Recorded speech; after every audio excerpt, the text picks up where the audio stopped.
All India Radio presents Morning News.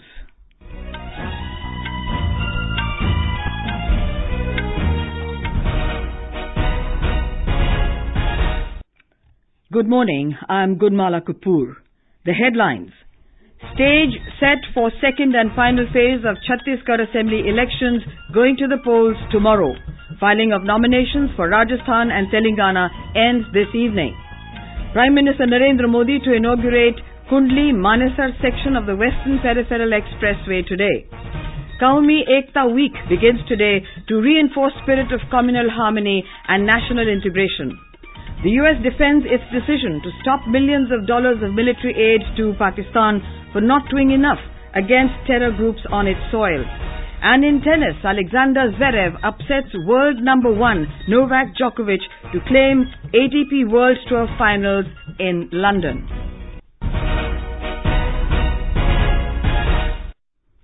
All arrangements are in place to ensure free, fair and peaceful polling in 72 constituencies of Chhattisgarh, which are going to the polls in the second and last phase of assembly elections tomorrow.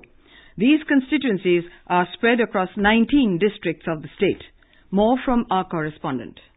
In second and last phase, as many as 1,079 candidates, including 119 women candidates, are in the fray. More than 1,53 lakh voters, including about 76 lakh females, are eligible to exercise their franchise. Chief Electoral Officer Subrat Sahu said that elaborate security arrangements are in place to ensure peaceful polling. द्वितीय चरण में भी शांतिपूर्ण मतदान के लिए सभी व्यापक तैयारियां की गई हैं। जिला प्रशासन और पुलिस प्रशासन सिक्योरिटी फोर्सेस भी अपना डिप्लॉयमेंट कर चुके हैं।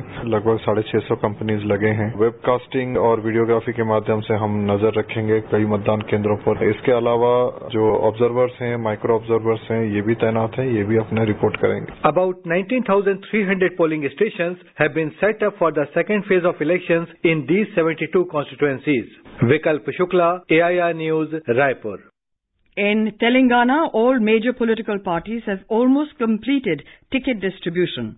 The Congress released its final list of 6 candidates and the BJP its 6th list of candidates. The TRS also announced its party candidates in the remaining 2 seats. Meanwhile, electioneering is picking up with top leaders of all parties set to address various roadshows and public meetings. In Madhya Pradesh, electioneering is at its peak for polling, which will take place in a single phase on the 28th of this month.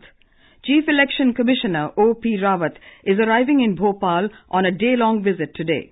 More from our correspondent. Chief Election Commissioner O.P. Rawat will first address the officers of 93rd Foundation Course at Academy of Administration in Bhopal. Later, he will hold an election meeting with the Chief Electoral Officer of the state. Along with this, Sri Rawat will also attend a program organized by Rajiv Gandhi Technology University, Bhopal. Meanwhile, leaders of various political parties are leaving no stone unturned to win voters. Many senior BJP leaders, including Party President Amit Shah, will lead party campaign in various places. Samajwadi Party Chief Akhilesh Yadav, Congress leader Kamalnath, Jyotiraditya Scindia and Digvijay Singh will also address rallies. Sanjeev Sharma, AIR News, Bhopal.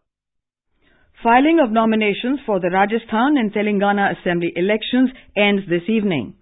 Scrutiny will be taken up tomorrow and the last date for withdrawal is Thursday. Single-phase polling for 200 assembly seats of Rajasthan and 119 for Telangana will take place on the 7th of next month. Counting will be held on 11 December along with Madhya Pradesh, Chhattisgarh and Mizoram. Prime Minister Narendra Modi will inaugurate the Kundli-Manesar section of the Western Peripheral Expressway today. He will also address a public gathering at Sultanpur village in Gurugram. The Prime Minister will also inaugurate the 3.2-kilometer-long Escorts-Munjesar-Ballabgarh corridor of the Delhi Metro. A report. The Western Peripheral Expressway, also known as KMP Expressway, is expected to divert more than 50,000 heavy vehicles away from Delhi. The 136-kilometer-long, 6-lane expressway, which has been built at a cost of over 6,400 crore rupees, will not only ease burden of heavy traffic using Delhi as transit point, but also provide high-speed link between northern and southern districts of Haryana. Commuting will be easier for over 2 lakh people after opening of Escorts-Munjesar-Ballabgarh corridor of the Delhi Metro. After Faridabad, Bahadurgarh and Gurugram, Vallabhgarh will be the fourth city in Haryana to be connected by metro, taking the total length of metro to 29 kilometers in the state. Prime Minister Narendra Modi will also lay foundation of country's first Sri Vishwakarma Skill Development University in Palwal. Anupam Mishra, AI News, Delhi. Qaumi Ekta Week will be observed across the country from today to foster and reinforce the spirit of communal harmony and national integration. Observation of the Qaumi Ekta Week will help highlight the inherent strength and resilience of the nation to withstand actual and potential threats to the eclectic and secular fabric of the country.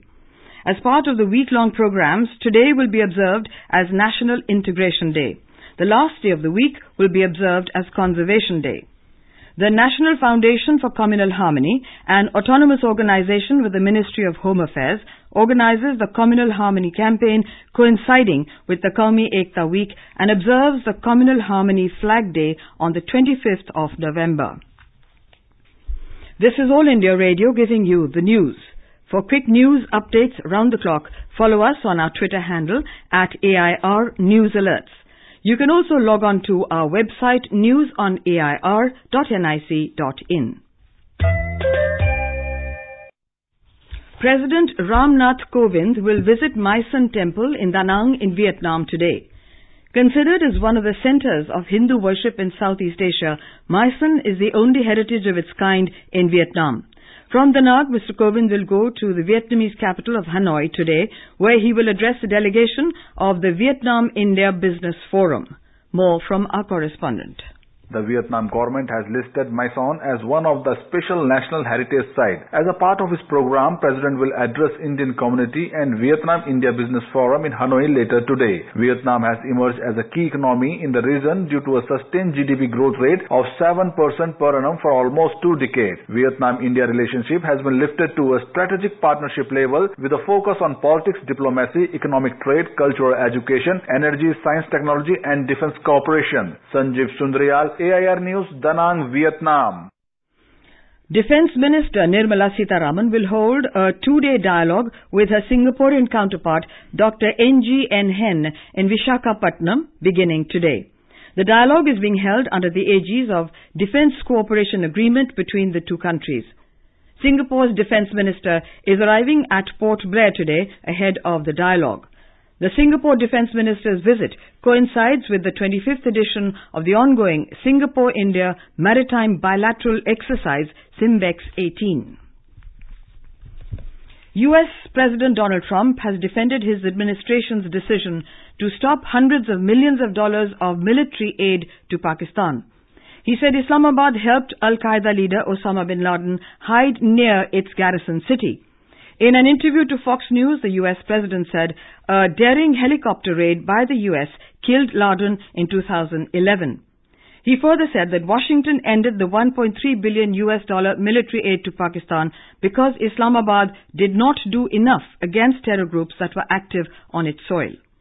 Ties between the two countries became strained after Trump announced his Afghanistan and South Asia policy in August last year, hitting out at Pakistan for providing safe havens to terrorists. In Sri Lanka, Parliament will again meet today, even as the all-party conference called by President Maithripala Sirisena last evening could not reach a consensus on resolving the impasse. The session today will be preceded by a all-leaders party meeting to discuss how to carry out the House proceedings. The Sri Lankan Parliament has been disrupted since Wednesday on the issue of no confidence motion against the new government led by Mahinda Rajapaksa. The Pradhan Mantri Jeevan Jyoti Bima Yojana PMJJBY and the Pradhan Mantri Suraksha Bima Yojana PMSBY are the two social security schemes launched by the Prime Minister in May 2015. PMJJBY offers a renewable 1-year term life cover of 2 lakh rupees to all subscribing bank account holders in the age group of 18 to 50 years, covering death due to any reason for a premium of 330 rupees per annum per subscriber. Similarly, PMSBY offers a renewable 1-year accidental death cum disability cover to all subscribing bank account holders in the age group of 18 to 70 for a premium of 12 rupees per annum per subscriber. Here is a ground report from our Sambalpur correspondent. In Odisha, these schemes are administered through both public and private sector insurance companies in tie-up with scheduled commercial banks, regional rural banks and cooperative banks. Vibhuti Vishwal of Anukul district, who is a beneficiary of both the Bima schemes, has said, मेरा नाम विभूति भूषण विश्वाल है। मैं अनुगुल जिला पुरानागढ़ गांव का रहने वाला हूं। प्रधानमंत्री जीवन बीमा और प्रधानमंत्री सुरक्षा योजना में अपना बीमा करवाया हूं। सालाना बहुत कम प्रीमियम में ये दोनों बीमा करके मेरे परिवार को मैंने सुरक्षित किया है। Efforts by government as well as banks and insurance companies to create awareness among large sections of the population and also carrying out outreach efforts to facilitate access to the schemes are extremely encouraging. SN Patnaik, AIR News, Sambalpur. Today is World Toilet Day. The day is about inspiring action to tackle the global sanitation crisis. The United Nations Sustainable Development Goal 6 aims to ensure availability and sustainable management of sanitation and water for all by 2030. In India, the Swachh Bharat Mission Grameen will celebrate the day today with mass awareness and mobilization activities across states and districts. The News Services Division of All India Radio in its weekly bilingual live phone-in program, Public Speak Today, will bring you a discussion on diabetes ke prati jagrukta or iska upchar, awareness and treatment of diabetes. This can be heard on the FM Gold channel and additional frequencies from 9:30 p.m. Alexander Zverev upset world number 1 Novak Djokovic in straight sets to claim the season-ending ATP finals and earn the biggest victory of his career. Djokovic was the heavy favourite but was outclassed 6-4, 6-3 by the German last night in London. The 21-year-old Zverev became the youngest champion of the season-ending event since Djokovic claimed the first of his 5 titles a decade ago and the first from Germany since 1995. Prime Minister Narendra Modi today paid tribute to Rani Lakshmibai on her Jayanti.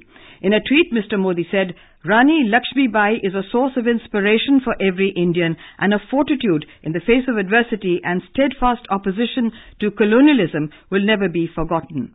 Mr. Modi also paid tribute to former Prime Minister Indira Gandhi on her birth anniversary.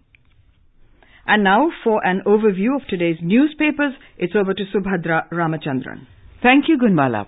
The crucial and much-awaited meeting of the Reserve Bank of India Board, scheduled for today, with Finance Ministry nominees and some independent directors, is reported by most papers this morning. Government to push for governance reforms in RBI headlines, the Indian Express. Both sides have covered considerable ground in addressing 2 issues, ensuring relief and more credit to small and medium firms, and easing restrictions on state-owned banks to boost lending. Yesterday's suspected terror attack at a prayer hall in Amritsar is another major story covered in the papers. Hindustan Times writes, 2 men on a motorcycle barged into a Nirankari sect prayer hall and hurled a grenade, killing the preacher and 2 others, and injuring at least 20 people. Chief Minister Amrinder Singh said the possibility of the involvement of Khalistani or Kashmiri groups backed by Pakistani agencies could not be ruled out. PM to inaugurate 6,400 crore rupee Kundli Manesar Palwal KMA Expressway in Gurugram today highlights the pioneer.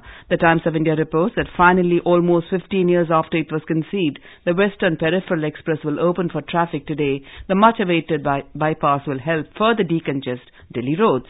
And finally, amidst chants of Mary Kom, 5 times world boxing champion, MC Mary Kom routed her Kazakhstan opponent Agirim Keseneyeva in New Delhi yesterday. The Times of India writes, with this win she glides easily into the quarterfinals of the Women's World Boxing Championship. And with that, it's back to you, Gunmala.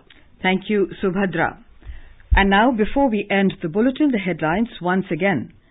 Stage set for second and final phase of Chhattisgarh Assembly elections going to the polls tomorrow. Filing of nominations for Rajasthan and Telangana ends this evening. Prime Minister Narendra Modi to inaugurate the Kundli Manesar section of the Western Peripheral Expressway today. Qaumi Ekta Week begins today to reinforce spirit of communal harmony and national integration. U.S. defends its decision to stop millions of dollars of military aid to Pakistan for not doing enough against the terror groups on its soil. And in tennis, Alexander Zverev upsets world number 1 Novak Djokovic to claim the ATP World Tour Finals in London. And with that we end the morning news. Have a nice day.